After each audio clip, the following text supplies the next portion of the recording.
Welcome to episode 7 of Public Art and the Economics of Imagination, where I investigate the radical potential of public art by questioning the economic structures that operate behind the scenes, made with the support of King's College London, Future Narratives Lab and Art School Plus, as well as Professor Schanbaum of Coventry University. My name is Toby Tobias Kidd, an artist, writer and musician, and in this episode I speak with the curator, Suzie Plumb, the Arts Development Officer for the London Borough of Camden, where I worked with her on a very interesting project around contested histories of public sculpture, which we'll speak about today. Suzie has a history of working on ambitious collaborative projects in roles across museums, galleries and the public realm. She develops projects that celebrate and encourage creativity and economic regeneration through cultural activity, such as the recently launched Camden's People's Museum. Alongside all this, she has found time to research and write Camden Strategy for Diversity in the Public Realm. Would you like to give our listeners a bit more about you and your experience, just to give us a sense of where you're coming from, maybe a highlight of a project or something you're really proud of that will just give us a really good introduction? Yeah, thanks, Toby, and great to see you. I've kind of got a really sort of mixed experience of public art, working with artists and communities. I've been doing this kind of work for probably about 15, 20 years, I guess, ranging from working with public artists in the kind of really traditional sense in commissioning new outdoor work that's perhaps site-specific, that looks at maybe history of an area or neighbourhood or something from nature or that kind of thing. So I work quite a lot in Kent, projects along cycle routes and things like that. So in kind of really traditional sense, I guess, of public art. I've written public art strategies for various local authorities too. But really, probably about 10 years ago, I think, I kind of started thinking a little bit about what public art really means and who it's for and what it's all about, really. At the same time, I was working in museums, so museum curator for 20 years as well. And with museums, as you and galleries, as I'm sure you're aware, there's huge barriers to accessing exhibitions and displays. There are lots and lots of people think, oh, well, it's a museum, it's not for me. It's either dusty and boring, or I'm too embarrassed to go through the front door. I don't know what's going on in there, and so on. That kind of started me thinking about the relationship between the public realm and public spaces and places which people feel comfortable in and art, and the kind of sanctity, I guess, of gallery spaces and museum spaces. And on the other side, the sort of sanctity of more familiar spaces, which lots of people go to on the high street or sports clubs and that kind of thing. And so working with a colleague, Polly Hartnett, we developed a couple of projects, one called Public Art House, which looked at working in pubs in Tunbridge Wells, commissioned artists to make site-specific work that sort of were installed in the pub, but maybe weren't immediately obvious, or they might not have been put in display cases or kind of like canonized, I guess, as pieces of art, that people might just kind of chance upon this unusual thing and wonder what it was. So we worked with the Duke of York's pub and Shelley Goldsmith, who worked with textiles, and she used the pub's lost property repository as her source of textiles and kind of embellished that work. Started thinking about the nature of the pub, looking at ghosts and ghost writing, and all sorts of different things came out of that.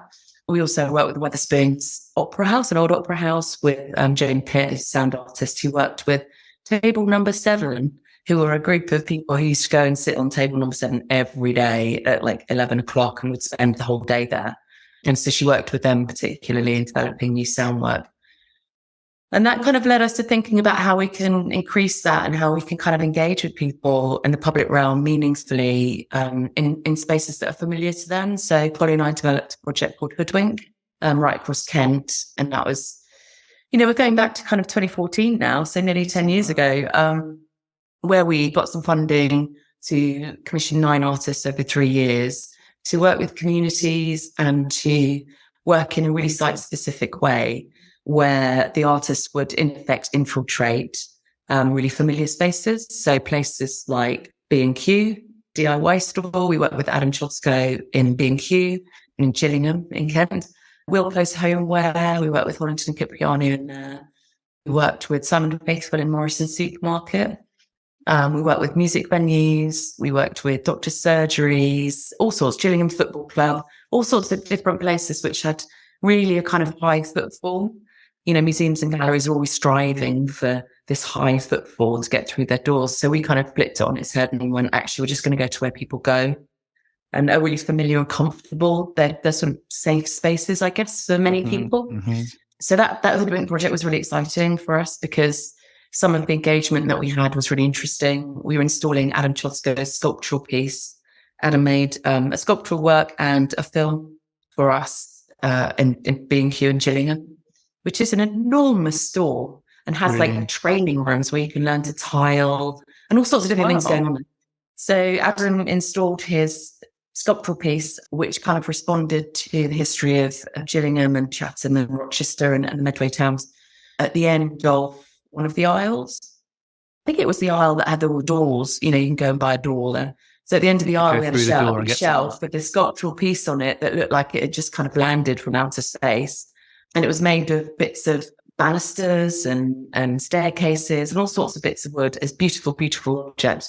And we asked B&Q to label the piece with one of their barcodes and one of their store labels. So almost as if you could buy it. And in the training centre, there was a lovely area where you could watch films on how to tile or how to plumb or whatever. And so we kind of commandeered that space as well and showed his moving image work there. And that was installed for 6 months in Gillingham B&Q. And when we were installing with Adam, it was just really beautiful because this older man came over and was kind of chatting and going, "Oh, is that for the garden then? Is that a nice bit of, is that a nice garden ornament there going on sale?"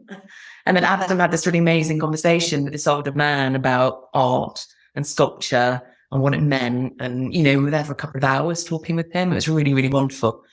So that, that project was really exciting and really interesting to get people's kind of responses to public art. And we're kind of hoodwinking people into looking and engaging with public art. And we sort of infiltrated these spaces using the space, using the language and of those spaces to try and engage with people.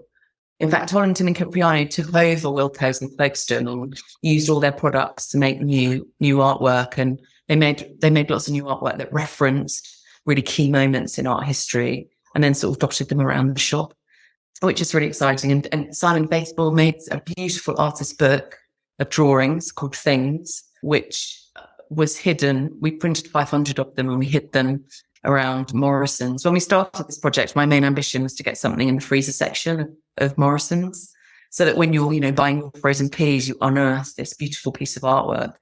So with Simon, we sort of dotted these books around the store, 500 of them, and they were priced at 1 penny. So like basically the cheapest thing in the whole shop. And either you could kind of nick it or go to the till and buy it for 1p. And then it would feature on your till receipt.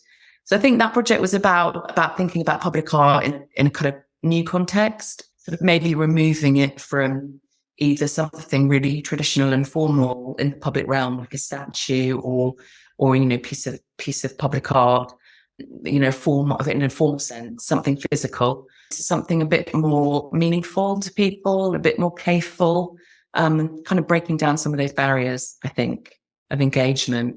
And it was loads of fun. In a way, I feel like potentially you've answered the second question as well that I wanted to ask you about. How did you sort of end up getting interested more in public realm art? And this is kind of the moment, is it?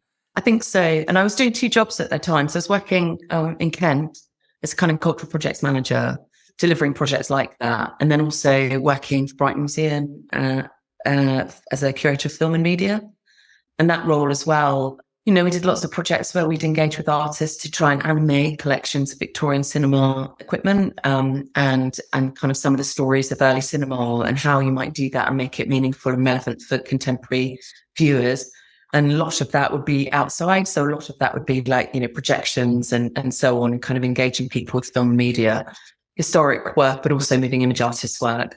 So kind of taking stuff out of the gallery context or the museum context and bringing it into the public realm. I'm just wondering about the kind of spaces you were putting the film in outside with that project. We worked with an organisation called Video Club, and they sort of did guerrilla projections where they just go around and project it onto random buildings, project work onto random buildings in Brighton. And often, it was someone's house, and then there's somebody sort of peer out the window at this projection happening, or, it might be the front of a church or a pub or whatever. So they still do that kind of work. Kind of guerrilla projecting, I guess. And we work quite a lot with Cine City, the film festival, Brighton Film Festival, doing work with them as well. Yeah, so lots of different means really, and then commissioning artists to make new work that responds to those collections that might also go out into the public realm.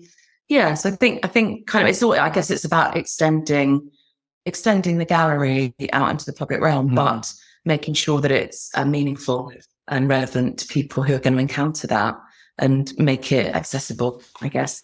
And I think that's the kind of thing that we see throughout all the work that I've seen that you've been involved in. Moving into your sort of more current role as the Arts Development Officer for the Camden Council, you co-wrote the Strategy for Diversity in the Public Realm, which is a 35-page guide to the boroughs working around inequality, building community strength, increasing diversity and inclusion.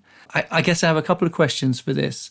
One, I'm wondering how you would define public spaces or the public realm in this context. And two, if you could just tell us about the importance of public space and community and the experiences in the way that art operates within that towards things like diversity and communities, from what and how that ties in with this kind of writing and research that you've been doing. I co-wrote the Strategy for Diversity in the Public Realm with a colleague from the Equalities team, which is a newish team at the council, kind of established in 2020 to deal with disproportionate issues to do with COVID and ethnic diversity. And that team sort of expanded a little bit, and they take on lots of other issues around equalities. And it kind of, my work with them sort of was triggered because of the toppling of the Galston statue and the BLM movement in 2020. And I was asked to kind of consider what we might do with Camden's statues and memorials. And then I was also asked, could you just help out with the naming of these new buildings and so on? And it kind of grew, and there are lots of people doing lots of different things in the public realm around diversity, people wanting to name new blocks, people wanting to name buildings, people wanting to look at streets and so on. And I just one day said to one of the directors that I think really we need a strategy here, at which point he said, would you like to write it? So that's kind of how I got involved with that. But I think it's really significant. It's really exciting. I think we're one of the only boroughs, certainly in London, probably the rest of the country, to have a strategy for diversity in the public realm. Having strategies for the public realm is not really a usual thing for local authorities. I think there are lots of separate strategies around planning, town planning, transport, and all that kind of thing, but it's not usually around the public realm as a whole. So there were lots of questions around, do we really need the strategy? What's it for? Why are we doing it? But to me, it's really, really important for a couple of reasons, well, many reasons. But one is looking at the insignificance of the built environment and the public realm, and how it shapes the way we feel about a place.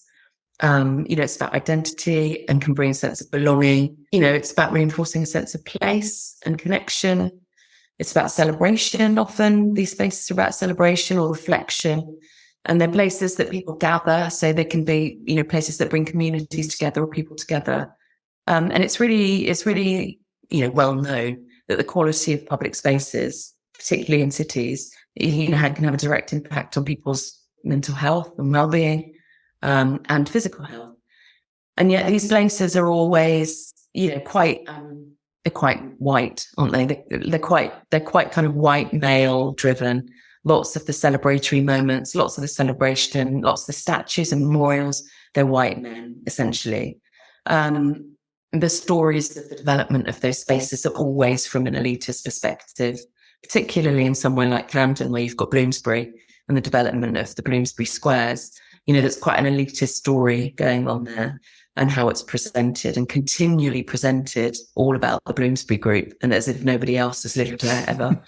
So I think that, to me is really important and really significant, that these spaces are really key and important places for people to gather in and to feel a sense of pride or belonging or identity. And then on the other side of that is that we, in Camden, we're really fortunate because we've got, I think it's something like 43% people identify as ethnically diverse or from a minority background, ethnic minority background, which is nearly half of our residents, which is amazing, something to celebrate. And we've got a real history of being a place of sanctuary, a place that welcomes new arrivals. We've had waves of immigration and immigrants settling here, and it's becoming home, second and third generation. And that's something to be proud of and something to celebrate. But the public spaces and the public realm doesn't really reflect these communities and doesn't really represent them. It doesn't really celebrate their contribution to both Camden and London and the wider world. And that's something that was really apparent when I started thinking about statues and memorials as a starting point. But also looking at things like heritage information boards and kind of storytelling around those places. The narratives that were being drawn up about some of those spaces were very, very white, elite centric. It was all about, whatever judge lived at number 50, Russell Square, or whatever, absolutely of no interest to anyone really. And some of the language that was used, some of the design and so on for these heritage boards was questionable and kind of antiquated and not accessible and not really relevant or meaningful. So the strategy really, I think, is about addressing three things really. One is the, what does the public realm look like in Camden at the moment? What statues and memorials do we have? What public art do we have? What heritage boards do we have? What events in parks? What do the buildings look like? What are they called? Are they accessible? And so on. What's our planning policy like? So looking at what's at the moment, what's happening in the public realm, and then how we can address some of those issues. Second part of the strategy, I think, is about how we can celebrate our communities going forward. And that might be through public art in the public realm. It might be through kind of a more traditional approach of doing something sculptural, but it might be about performance, festivals, music events, animations on high streets, and so on. So that kind of part of public art really, and how we might build buildings that reflect our residents and their stories and their narratives. And the third thing is about how we might think about the public realm and the power dynamics that exist in the public realm. There's quite a few people who are really interested and invested in their neighbourhood. So often they're people who might have time on their hands. They might get retired. They might be reasonably wealthy, so can retire early. And so they might then join a friends off group or a commissioning body or a kind of conservation area group. And so right across London, it's the same, probably right across the country, where these groups of people have quite a lot of power in the public realm and can often veto stuff. And yet they're not diverse, they're not reflective of the population and the resident population of Camden or any other London borough. And so how is that right? Those narratives are being missed, they're being left out. It's a very one-sided white Eurocentric viewpoint that's being presented in the public realm, whether that's through sculpture, public art, performance art, celebrations and events. And that's something that we're changing quite quickly, certainly since I've been at Camden, working on projects like Camden Alive, where we've worked with artists and communities to celebrate cultural heritage, people's lived experience, people's stories, arrival stories, or, kind of second, third generation stories, what it's like to live and work in Camden, and kind of capturing those stories. And part of that is the development of the Camden People's Museum, which you're really familiar with. And being able to showcase people's creativity, their stories, borough narratives, missing borough narratives, but kind of showcasing that through digital means. We've also got an AR app, which I don't know whether you know about, actually. No, I don't We've got an AR app called Camden People's Museum, which was developed with an organisation called Arcade. And I think we've got 10 or 11 pieces of augmented reality artwork in the borough, which again, people can just kind of stumble across and then have a look at some augmented reality artwork in various different public spaces across the borough. So that's kind of all part and parcel of the Camden People's Museum. Do you want to just describe to the audience what the Camden People's Museum is? Yeah, so we've got it's only just launched. So it's kind of a slow burn really at the moment, but we've got a new website called Camden People's Museum, which is a digital museum, a virtual museum. And really it's a repository for anything to do with Camden, Camden's history, Camden's culture, identity, stories, people's stories, stories of place. And we're going to be working with lots of residents and lots of communities to generate content for that, as well as most of the projects that we do as a culture team. So the Statues and Memorials project, which I'm sure we'll talk about in a minute, but also things like at the moment I'm developing and delivering a project called the Camden Black Radicals Programme, which kind of explores the history of Black radical activism in the borough from about 1770 to about 1970. So kind of 200 years of Black activism in the borough. And that's kind of a series of talks, working with schools, and also generating content for the Camden People's Museum as well. So kind of showcasing stories and artworks as well. And the Camden People's Museum app is obviously part of that wider digital experience. Yeah, so it's just launched. So it's in its infancy, and we're just kind of crafting more content as we go along. And as you know, the QR codes that we worked on as part of the Statues and Memorials project representing Bloomsbury, they link through to the Camden People's Museum as well. So maybe now is a good time to discuss the Representing Bloomsbury project a little bit, because it kind of goes really hand in hand with what you've just been talking about, like the need to relook at the narratives, relook at the communities actually living somewhere. After the toppling of the Edward Colston statue in Bristol, senior leaders at the council were kind of wanted to know more about our statues and memorials and whether there was any challenging or contested stories around statues and memorials. So I did quite a lot of research around what we actually have, because it was a bit unclear about what we have to start with. We've got about 150 pieces of public artwork in the borough of Camden, 77-ish of which are commemorate individuals, and the rest are kind of abstract or figurative works that don't represent a particular individual. They might be mythical or literary figures. And then, abstract works. So ranging from kind of, we've got some Palotsis and the Camdonian, Barry Flanagan's Camdonian work in Lincoln's Inn Field, and so on. So we've got quite a range of non-figurative works as well. But the 77-ish, give or take, because I keep stumbling across things when I'm out and about in the borough. I'm like, oh, look, there's another water trough dedicated to Mrs. Miggins of blah, blah. Yeah, so the 77-ish range from water troughs that have been dedicated to a particular person. Usually it's someone's wife.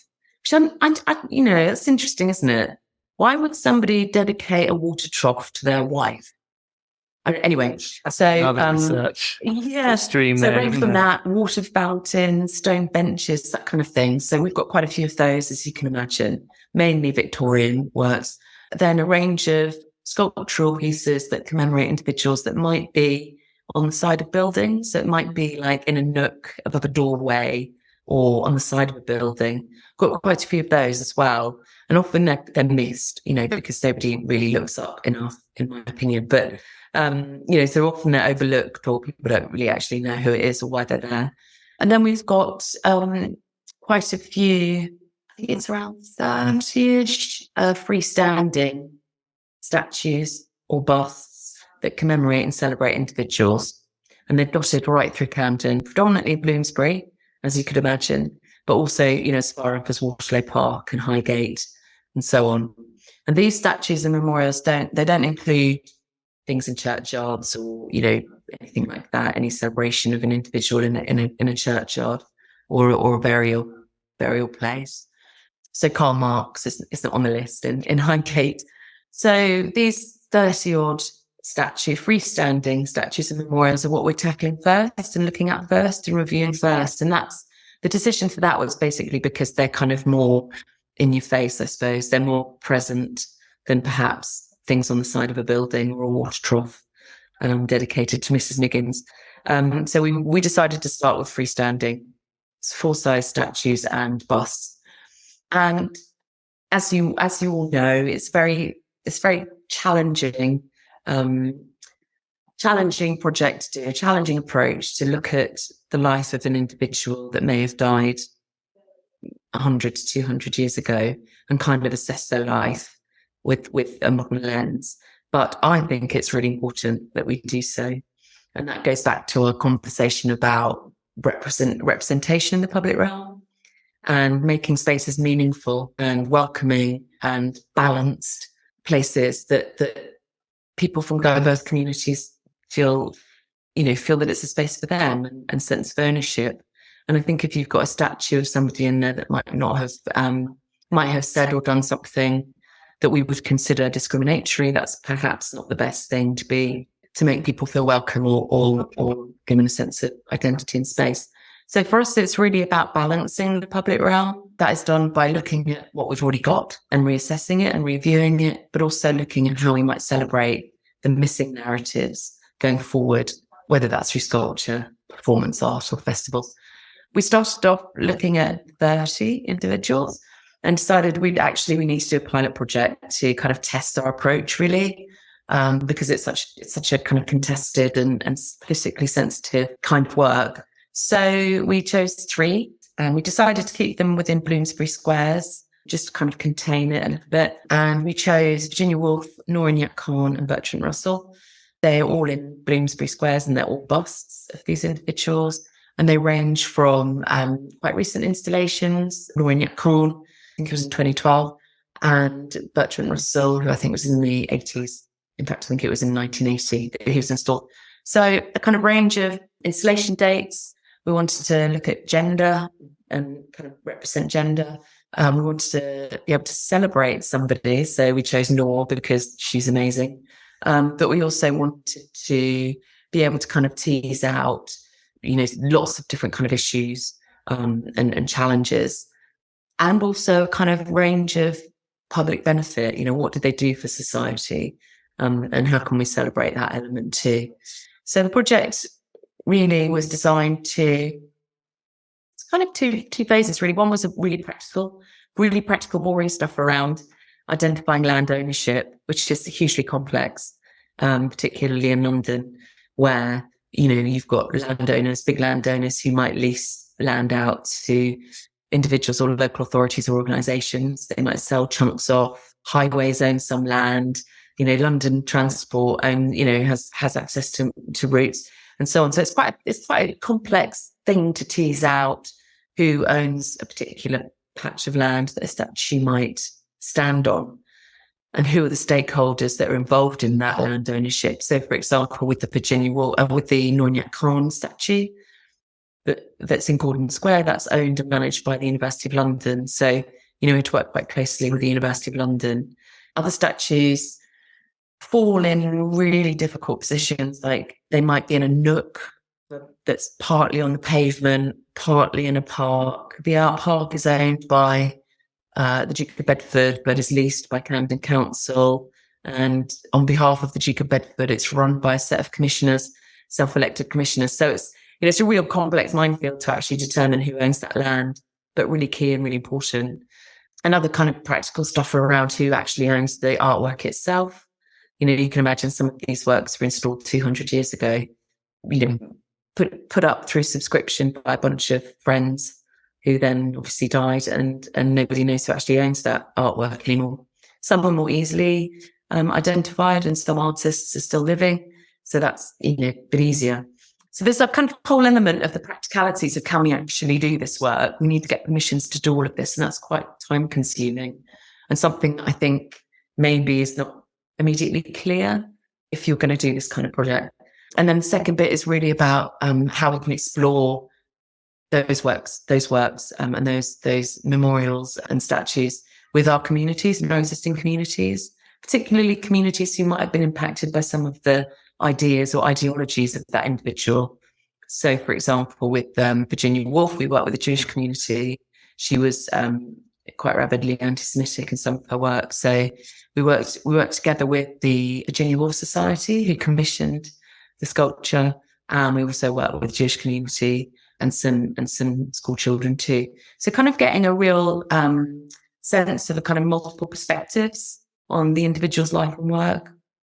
and what that means to people and what that means to our residents, and doing that through creative practice, which is a really interesting and really amazing experience, really working with artists and commissioning artists who are familiar with working in the public realm to kind of work with these almost sort of dropped in really, and to kind of test the approach and find out what works and what doesn't, and how contemporary artists can engage with residents and engage with people about really challenging and difficult subject matter, and kind of teasing out what that means to them and what they'd like to see and how they'd like to see that presented, but also how they might like to see things change in those spaces.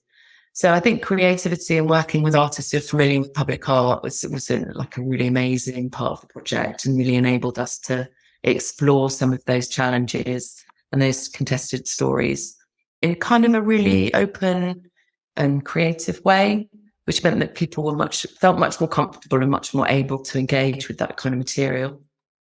Why don't we just say a little bit more about where you're going to be going with the representing, or the next phase after the representing Bloomsbury? We did quite a lot of learning with the representing Bloomsbury project, or representing Bloomsbury project, and that's helped to shape the next phase, where we'll be looking at probably about 9 statues and memorials, probably kind of thematically. Because it is thematic, it gives us an opportunity to explore some of the missing narratives too, as part of this project. So looking at things like the Camden Black Radicals, looking at the Indian independence movement and Camden's role in that, looking at migration and waves of migration and settlement, and the borough as a borough sanctuary. We've also got a plinth, the 5th plinth, I'm calling it.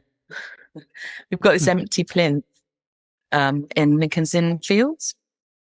And there was a very strange sort of, not even really a bust, more like a head of one of the sons of one of the founders of W.H. Smith Stationers, whose head office was around the back of Lincoln's Inn Field. And this guy died, obviously. And so the company built this huge plinth with this sort of tiny bronze head on it. And at some point, I've only seen a black and white photograph of the said head. It was stolen. I think maybe during the war or something. But anyway, so now we just have an empty plinth in Lincoln's Inn Field, which I'm commandeering to use for public art purposes, whether that's augmented reality, public art, or whether it's something physical. Who knows yet? But yeah, we've got a little bit of funding to be able to explore some of the missing narratives from the public realm using the 5th plinth. This sort of leads into that whole sort of funding thing. One of the main interests of this investigation really is thinking about how economics and public art sort of sit together. You've got lots of experience of really positive outcomes, like really making positive moves and getting the funding and doing things in this way.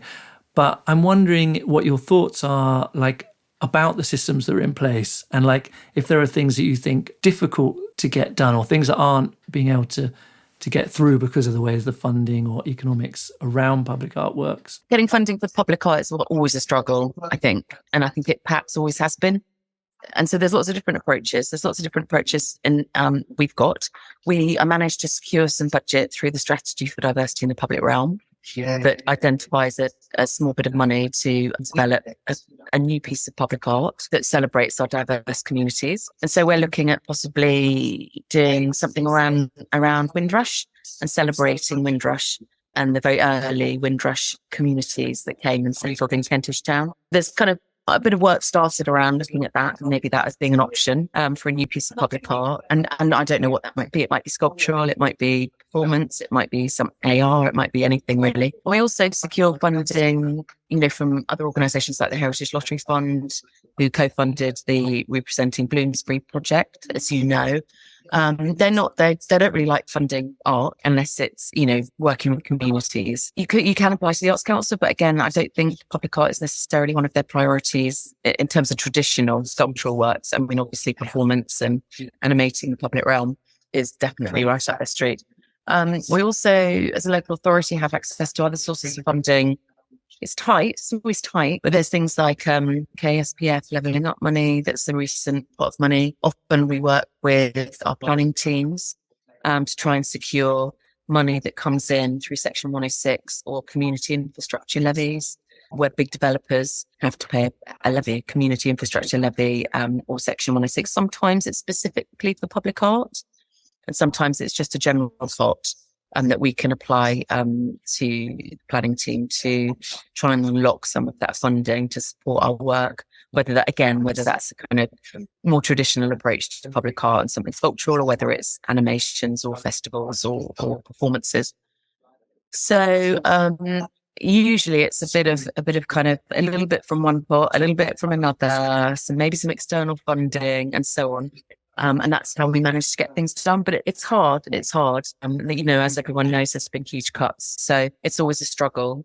There are other ways of doing it that might not be led by the local authority. We get quite a few applications come through from individuals or organisations that might want to commemorate or celebrate an individual, or might want to just do a piece of public art, and they get their own funding. And that might be through trusts, foundations, grant-making authorities, or it might be through crowdsourcing, or it might be through sponsorship deals. So there's kind of lots of different approaches, really. As I say, we get quite a few people applying to install public art in Camden, and that kind of ranges from people who want to celebrate an individual or do something that celebrates an event or a collective, or a campaign, or it might just be a piece of abstract public art, and they have to source their own funding, I'm afraid.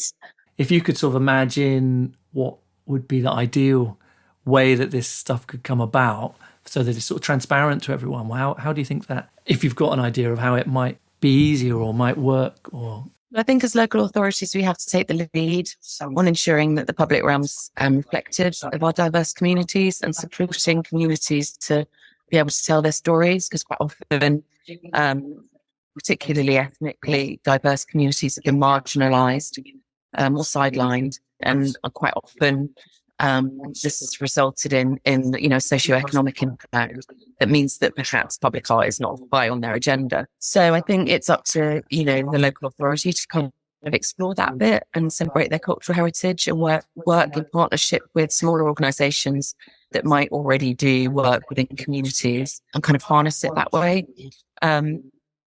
And quite often that kind of work is around, animations of the public realm, festivals and events, and sometimes about commemorating an event. So, for example, Windrush, and our thinking around doing something permanent or semi-permanent to mark Windrush. I think it's a struggle, and I think, as you're right, I think probably most of the applications we get. I mean, we do get one or two applications from foreign countries, actually. Other nations that might want to celebrate an individual that had a connection with Camden. So sometimes we get applications from Indian organisations that want to celebrate a particular person that might have studied in Camden or lived in Camden, and they want to kind of commemorate that individual.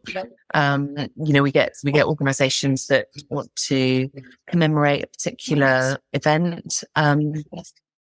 But on the whole, the public art applications that we get are generally white, middle class, or elitist applications. And so I think it's about ensuring that our guidance and our policies around the installation of public art in the public realm is clear, that we would expect an element of diversity in there, and consultation, certainly with diverse communities, and engaging people with the wider story and narrative of Camden, just the usual one.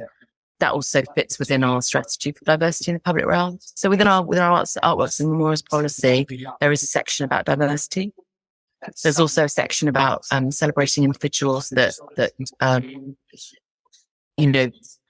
preferably they have to have deceased at least 20 years ago, because that 20 years then gives time for any kind of challenging or contested stories about that individual to come out. So there's also a section on diversity in that policy and guidance, and in the strategy for diversity in the public realm, it's clear that as a local authority, where our ambition is to support communities, and that might not be necessarily through supporting them to install public art, but it might be, supporting communities to try and establish new cultural organisations that can then seek funding to support their creative activity.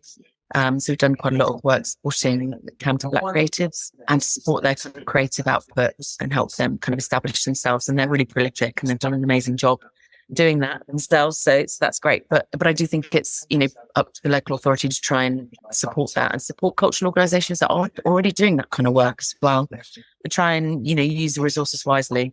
I think it's interesting as well because thinking about like the idea of public art as in that wider sense, I think is where it becomes interesting. And actually that goes right back to what you were saying with your Hoodwinked project, that the public art doesn't necessarily mean putting a memorial about someone, but it's activating a space. I think that's really... Yeah, absolutely. Supporting those communities to do that, and whether that's through, local authority support, whether it's through partnership working with organisations like Art School Plus, or, Camden Black Creatives, British Library and so on. So, yeah, I think it's about enabling that to happen and enabling communities to express their identity and enhance that sense of place.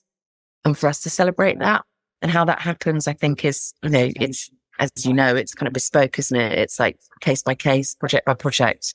Some things don't work for everyone. Things, I think that's the best way of approaching public art, and particularly working with communities. So if you're going to make a space meaningful, then you've got to make it meaningful. You've got to work with people who have the lived experience and have the vision as well. Is there anything you'd like to say in terms of things that are coming up or places that people might want to go to see the kind of work that you're talking about or anything like that? Watch your space. You can go to our social medias, Love Camden, and lots of the stuff that we're doing right across the borough, whether it's looking at statues and memorials, or whether it's celebrating Windrush or Camden Black Radicals programme, or various other festivals and things that we're doing over the coming year, then Love Camden is the place to find that out. But then also do have a look at the Camden People's Museum. It's very small at the moment. We've got some statues on there, but it's ever growing. So, it'll increase, and that'll have a range of artworks, public artworks, but also stuff from the Camden Art Collection too. We've got about 900 works, I think, and works on paper and sculptural works in the Camden Art Collection. And so this is a platform for us to be able to showcase that too. Yeah, so those two places, I think, are a starting point for the kind of work that we're doing in Camden. But of course, we're full of beautiful open spaces and parks and gardens and streets and markets and all sorts of places and canals and all sorts. And I think maybe that's a really good starting point too. Just exploring the built heritage. There's loads of fun in Camden. And thank you to Suzie for talking with me about her thoughts and experience in bringing art into the world, often in unexpected places. I particularly like the comments about making sure it is meaningful and relevant to the people who are actually encountering the art. If you enjoyed this episode, please don't forget to subscribe so you can get updated when new episodes will come out, and I'll try to keep them as regular as I can. I hope to see you next time on Public Art and the Economics of Imagination.